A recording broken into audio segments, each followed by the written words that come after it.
know how fucking exhausting that is? It's incredibly exhausting. We're controlling our meals. We're controlling our schedules. We're controlling our emotions. We're controlling everyone else's emotions. We're controlling our body. We're controlling the plans. We're controlling the outcomes. We're controlling the workload. We're controlling the holiday expectations. We're controlling the energy in the room. I could probably go on and on and on. What else are you controlling? What else are you controlling that is not yours to control? Welcome to the Mindset Mirror Connection podcast, the podcast where we debunk the eat less, move more, shrink more mentality and focus on what really matters, which includes your relationship with your body, food, self-worth, and the behaviors that align with all of those. I'm your host, Christina Hathaway, licensed therapist with specialized training in food and body obsession, certified personal trainer and nutrition coach. At the Mindset Mirror Connection podcast, we believe what you say in your mind, you see in the mirror. So let's have a conversation about that.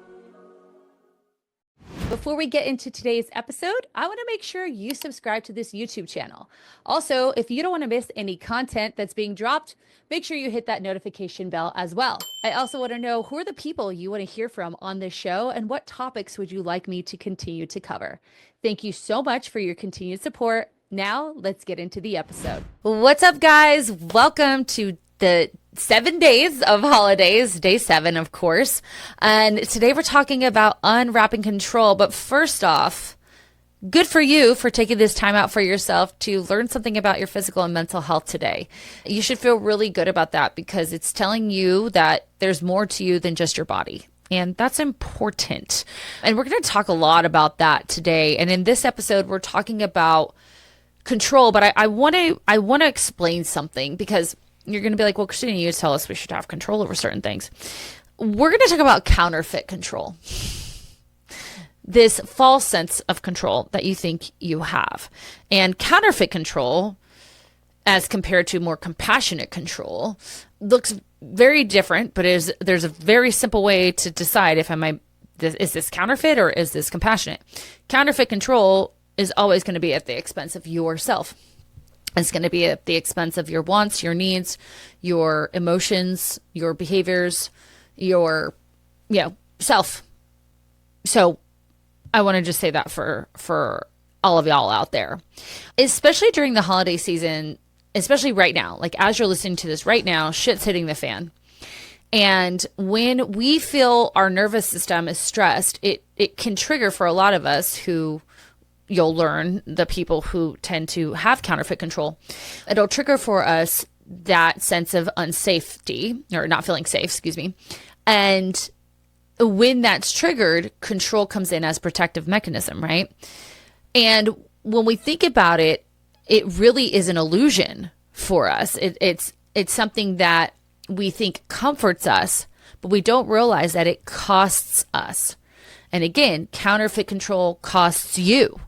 It costs you, your wants, your needs.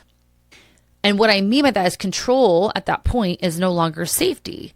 It's a sense of abandoning yourself because you start to control everything around you based on this counterfeit idea of what should be, could be, what needs to be, not what you want, not what you need, what everyone else, everything outside of you.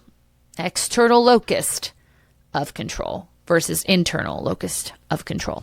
So let me talk about that. Before I get into the gist of it, I want to talk about internal versus external locus of control. So internal locus of control is like I influence my outcomes, right? My choices matter. I can create change for myself. That's for someone taking responsibility for without self-blame, right? Taking responsibility for something without blame, choosing behaviors that support your long-term energy, eating, moving, resting from what your body needs, right? Instead of punishing it.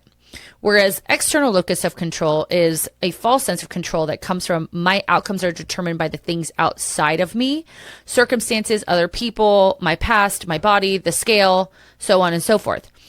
Perfectionism is a part of that. Binge and restricting cycles are triggered by the stress of not expressing yourself, right?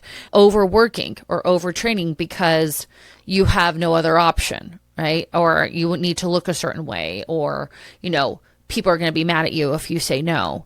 That is where burnout happens. And so throughout this conversation, if we think about that, the counterfeit control is an external locus of control, whereas a compassionate control is an internal locus of control. But coming back to my notes here, I pulled that up on my phone because I just thought it would be a good little talking point for you guys to understand that during the holidays, we want peace, right? We talk about it all the time. I talked about joy. We talk about peace. We want peace on earth. We want peace in our family. We want peace in our homes. But for you, would we have counterfeit control? Peace is something I manage. I have to work in this way, hustle my way through, if you will, do my way through, where real peace comes from being. But we don't be. We manage everything. The food, the exercise, the plans, the dynamics, the conversations that you're having. You manage everything outside of yourself. When really what you probably need right now is to go inward and manage what's going on with you. I was listening to something on YouTube today and it said, I used to think I'll take care of you and you take care of me. And then the author said, and then as I did my work, I changed that I take care of me so that I can take care of you. Think about that. Think about it. Because you're telling yourself you're being responsible, but your nervous system is like, girlfriend, we are in a full hostage situation here. Your hands are cuffed. Your mouth is tied up. You cannot speak or do. You are being controlled by control. So let's unwrap it today, but let's talk about how we get here, right? Control doesn't just happen overnight. You don't, fill out an application to, micromanage being your full-time job. You don't decide that this is going to be who you are one morning. Control is learned. And I know you probably know that if you've listened to this podcast for a long period of time. Control, especially counterfeit control, becomes a survival strategy before it becomes a personality trait. So what does that look like, right?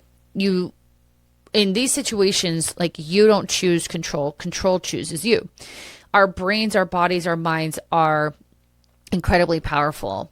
And when we come from this tribe mentality and this need to be accepted, we are going to find every possible way to ensure that we are not abandoned by our tribes. So somewhere along the line, you realize I'm not safe when things are unpredictable, right? And in order to stay safe, meaning to stay in my tribe, I need to predict the outcomes of things. And oftentimes this looks like a parent whose mood was as crazy as the Phoenix weather the past couple of weeks. It was raining, it was sunny, it was crazy, right? A parent whose mood shifts up and down at any moment. Maybe you're someone, one of my favorite sayings is someone that you had to learn how to read the room before you could read books. You had to know what was going on, because if you didn't, and you didn't protect yourself, you would be injured emotionally or physically. Maybe you were someone who was constantly bracing for the next outburst. That could be for a parent who has a mental health struggle. That can be for a parent with an addiction. You were constantly on edge waiting for that next outburst. But also, it doesn't even have to be so chaotic. It could also be that next disappointment. And that can look a lot of ways. That next disappointment, I have a client who told me she has always done really well in school. And after a certain amount of time, it was a given. But her sister, who did not do well in school, if she got a C, it was praised. And that really created a turmoil, because it was this constant level of disappointment. And so she very much is in this, I'm not good enough unless, and that unless is this control part of her. If your home was chaotic, if your home was inconsistent, if your home was emotionally unavailable to you, your nervous system started to adapt. And it adapted by saying, if I can see it coming, then I can survive it. If I can stay 2 steps ahead of whatever this is, then I won't be blindsided by it, right? If I can manage everything, then I can stay safe. I used to tell myself this. I used to think the worst in any situation to prepare for the brunt of that worst. And in my mind, I was like, well, if I think the worst and I get the best, then great. But as we know about the mind, what we say in our mind, we see in the mirror. And I would only see the worst in me and everything else. And I know you guys know a bit of my story, but like, I hear you. I grew up in this environment as well.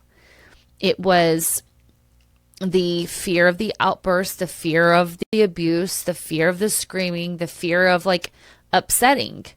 And that walking on eggshells was a part of that control.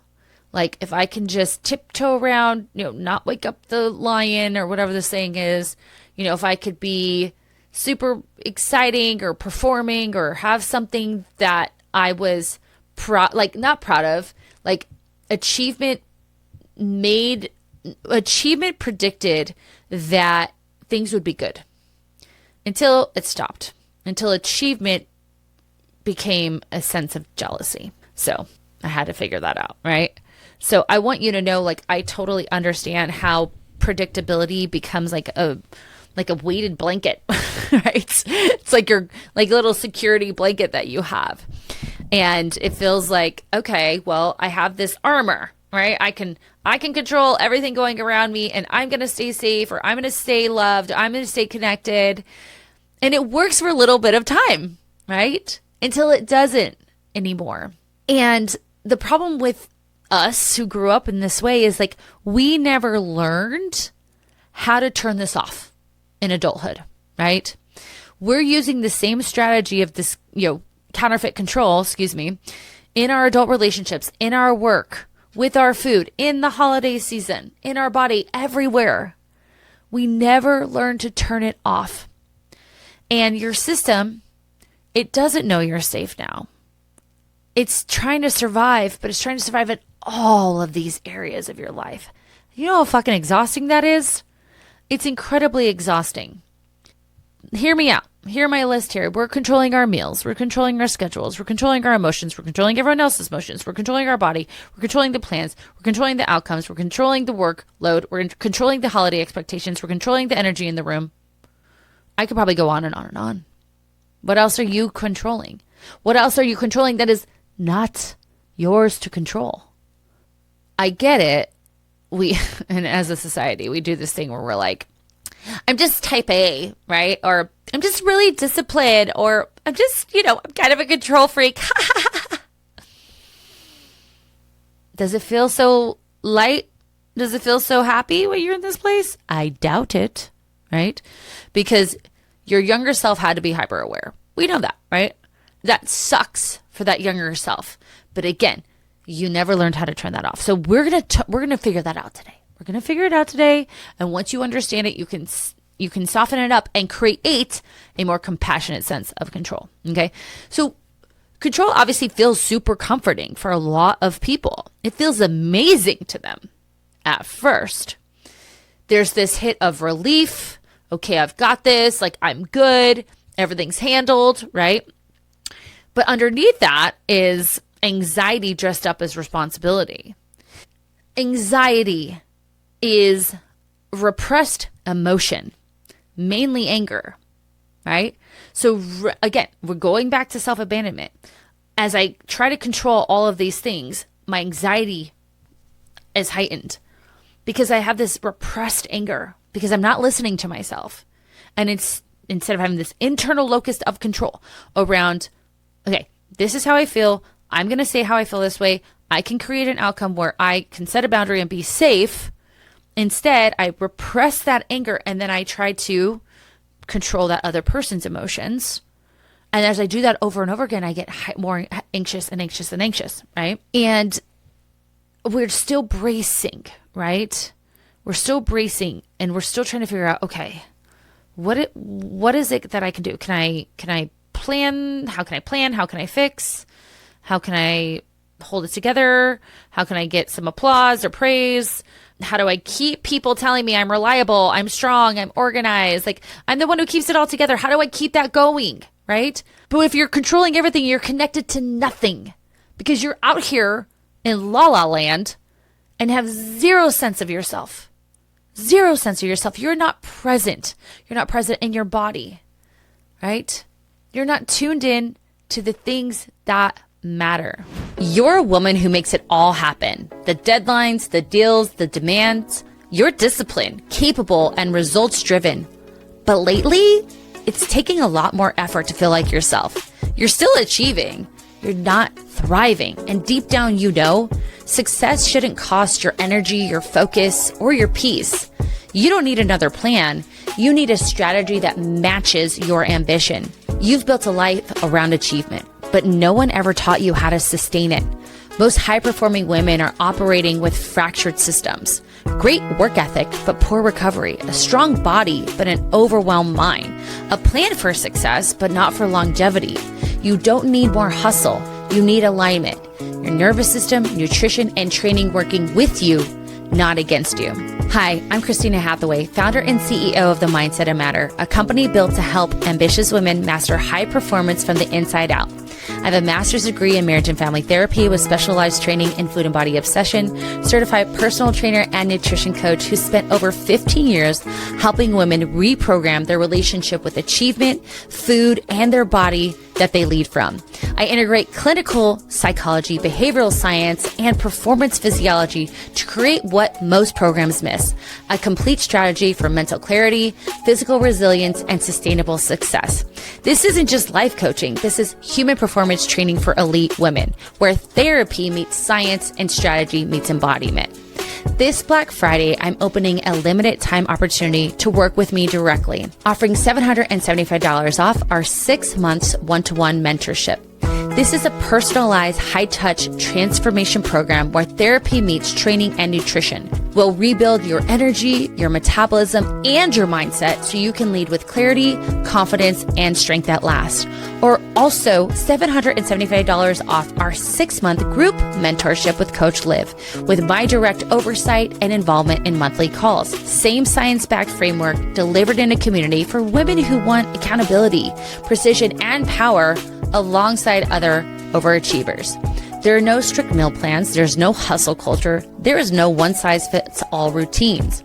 You'll get an evidence-based system that blends therapeutic insight to regulate your nervous system and rewire your relationship with yourself, nutrition strategy to fuel your focus, stabilize your energy, and restore metabolic health, performance training that builds strength, stamina, and resilience without sacrificing your recovery. Because structure isn't the enemy, misalignment is. When your body and mind are optimized, you don't just get results, you keep them. This is the blueprint for you to become unstoppable. This Black Friday offer is open for a limited time only. When it closes, it closes. No extensions, no exceptions. If you're ready to stop settling for functioning and start operating at your full potential, this is your power move. Because wellness isn't self-care, it's a performance strategy. And the women who understand that, they don't just succeed, they lead this standard. The Mindset of Matter, where therapy meets physiology, where high-achieving women come to lead stronger, think clearer, and live with unmatched power. Joy, love, pleasure, rest, ease. You're not present. This is why I call it counterfeit. Because at the end of the fucking day, you are all that you can control.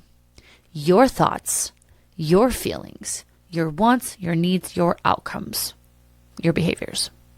That's it. That's it, right? But initially, it felt really good, right? It felt really good.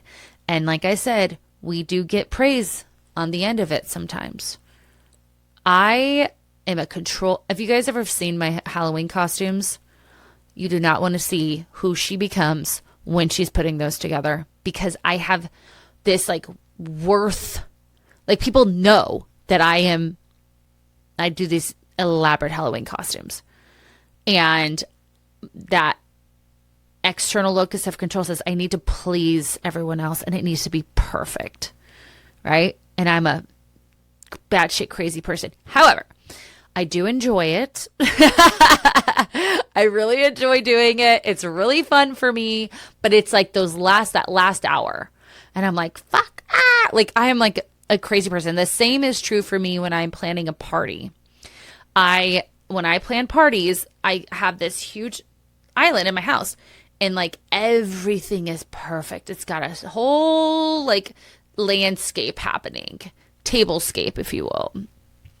And all of the food has little cards that have names of each food, and we have balloons, we have everything, all of the things. And for that last hour, you better fucking just put up or shut up, right? So it's a whole thing. So for me, I get that sense of for me, I get that praise afterwards, so I keep doing it.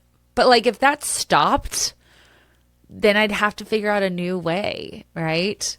And luckily for me, I know my limits, right? And I've learned my limits, and I've learned how to like have this, we'll call it quasi control. That should be another episode, right? Quasi control, but with these two particular things, because I definitely know there's a little bit of internal and external locus control happening at the same time. Okay, so when control begins to hijack our life, we need to check it, right? Because left unchecked, obviously it becomes kind of, like I said, that hostage situation, this kind of caged feeling. And I want you to recognize some of the things that we do when control is taking over. We override our hunger. 1000%. I cannot tell you how many women that I work with are like, well, I'm hungry, I'll just drink some water, or I'll just have a little snack. I'm like, why? Why don't you just eat a meal? Right? You override how tired you are. Like you not even override it. You completely are disconnected from it. You have no idea that you are running on empty, but you just keep fucking going. You even override like your intuition, where again, if I'm not connected to my body, then I'm not connected to my intuition. And this is where shit goes awry.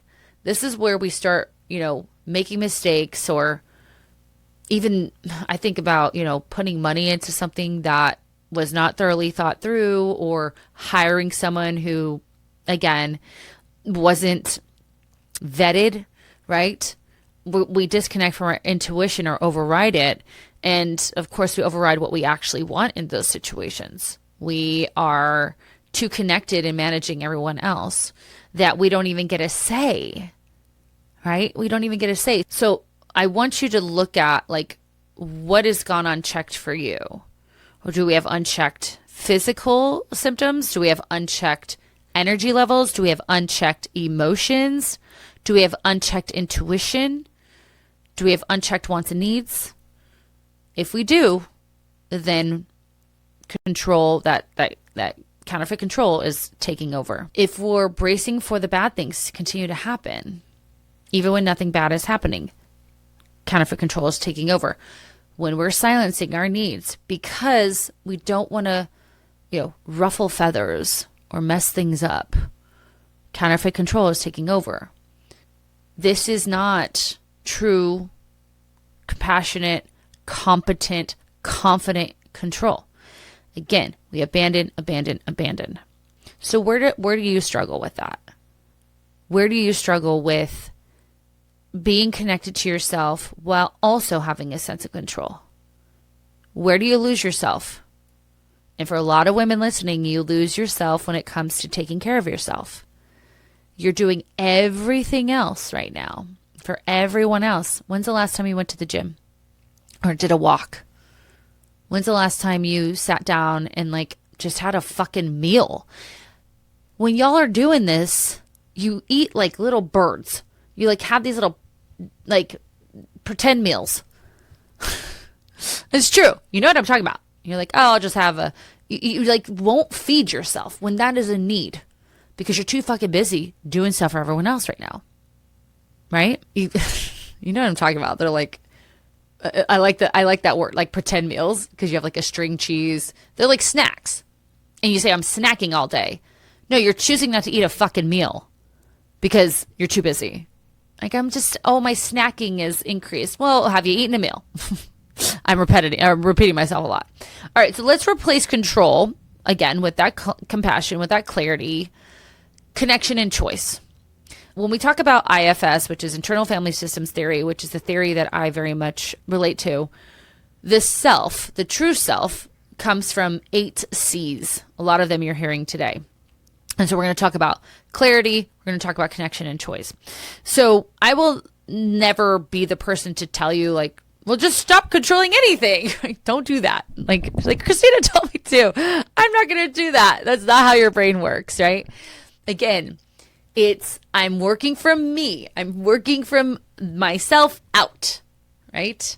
I am asking myself what I want first before I'm deciding what I should be doing for everyone else. You're not dropping that control. You're just giving it a little update, a little bit of update. So let's talk about clarity. Ask yourself, what do I actually want to feel in this moment? What matters to me today? How do I feel emotionally? Where is my energy levels? Am I trying to prove something to someone else? Good one, right? We want to experience, we want to have that clarity of where we are at. So, ladies listening, gentlemen, where are you at? Take a little download, little mental dump right now. Where are you at? I don't care about the to-do list. I don't care that your mother-in-law is asking you to go to that one bakery across town to get that one pie when you can go to the pie. You can go to the place by your house that's actually better, but you don't want to upset your mother-in-law, so you're going to... What do you want? What do you want to feel? Then we connect. Before we tell our mother-in-laws yes, we're going to pause. What do I want? And what does my body need right now? Like, what is it doing? I mean, when I'm talking about this, my neck is tightening up. I'm not going to lie to you guys.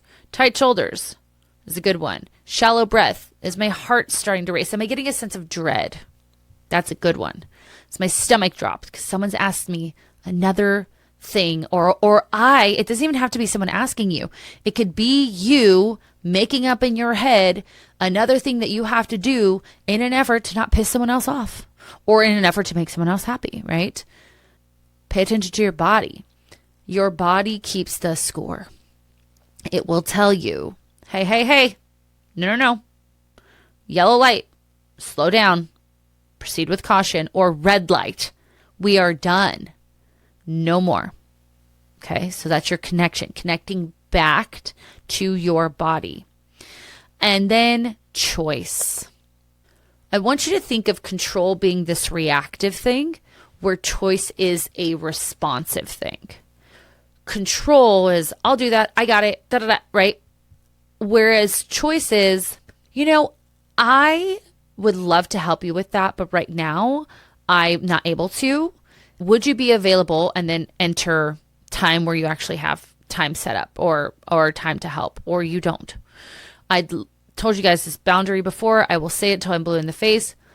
The fact that you asked me to help you makes me feel really, really happy. I'm glad you thought of me. And my heart says yes. But right now, with everything I have going on with my time, it's going to be a no. But thank you again for thinking of me. So simple. So simple. Simple, right? When we're working from a sense of choice, we are becoming the leaders of ourselves. We are creating that internal locus of control, right? I'm responsible for me. I'm responsible for my time. I'm responsible for my energy. I'm responsible for my worth. And when I show up for myself and I choose myself and I take care of myself, not only is that leadership towards myself, I become a better version of me. So then when what I choose to use my time with, what I choose to spend my energy on, I'm going to show up even better for them. That's leadership. That is what choice gives you. Really, all of these, connection, clarity, and choice helps you show up with what we call self-leadership or self-energy. This is the grown-up version of safety. Oh, there it is. It's not I must manage everything. It's I trust myself that I will handle myself and whatever comes my way that is best for me. And then, obviously, those close to me. Because as parents, obviously, you do have to think about the little ones around you. But you flip the script. You think about them first and not you. And they don't tell you to put the oxygen mask on everyone else first.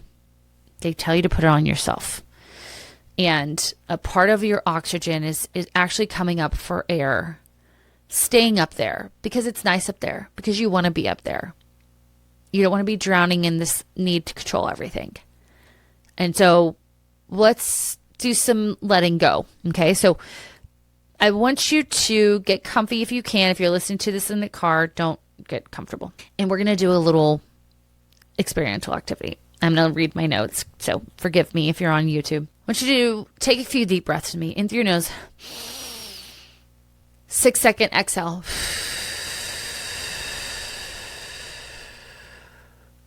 4-second inhale.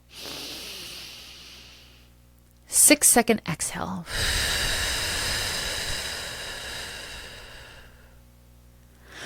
I want you to picture yourself holding a beautifully wrapped gift. I want you to picture this beautiful gift, maybe with a big, beautiful bow. It's in all your favorite colors. It's one of the gifts you would see on TV, right? So I want to go into a holiday kind of reframe that's going to make this even easier for you. So I want you to picture that you're holding this beautifully wrapped gift and that you have such a tight grip on that gift that your hands hurt. Like your hands are hurting. You're just squeezing this gift. It's like kind of crumpling up. That's what control does. It takes something that's meant to be enjoyed. Holiday, connection with other people, food, your body, let's face it, your life. And it turns it into something that I have to have this incredible grip on that hurts me in order for me to manage. What grace and compassion does for this is it allows you to loosen your grip. And as you loosen your grip, right, not only do we get to enjoy this beauty of this present, right, we can enjoy what's in it. And grace is in compassion towards ourselves is where we move away from counterfeit control to compassionate control. And grace we need to find in most areas of our lives. Grace in the mess, grace in the shifts in plans or the schedules. I talked about it on the travel episode where there are things outside of our control that we have to shift with. Grace in your reactions, grace in your emotions, grace in the joy you barely let yourself feel. Hopefully we're moving past that. And just grace in your humanity, your imperfection, right? It doesn't have to be predictable or perfect for it to become peaceful. And allowing that clarity, connection, choice, and then compassion and grace towards yourself will have you stop feeling like you're strangling every moment. So this today, and I chose this episode the week of Christmas, I want you to let go. I want you to let go and let yourself in. Let yourself in. Take today. Take today to do some things kind towards yourself. Put the list aside or give it to somebody else, right? And you'll be so surprised how well everything turns out, right? Because you actually are in this sense of a sense of you, sense of self. And when we're in our sense of self, rather than in this counterfeit control, our experience is just ultimately going to be different. It's going to be better, right? Control isn't who you are. It's who you had to become. But like any sort of sabotage that we do, we're allowed to outgrow it. We're allowed to heal from it. We are allowed to say, I can survive when things are unpredictable. And actually, I can go with the flow. Ooh, I know. For some of you, that just hit you hard. But you're allowed to go with the flow. You're allowed to trust yourself in any given situation that you're going to be okay. You don't have to predict it. The prediction is I'm going to be okay. And as someone who's gone through hell and back this year, I can tell you, you're going to be okay. Okay? So you're allowed to feel peace without managing every crumb this holiday season. I want you to try this. Try that. Ease into it. Create space for yourself. Give yourself a little more breathing, a little less gripping. Got it? So if this episode hit home for you, please share it in the comments. I want you to unwrap your counterfeit control.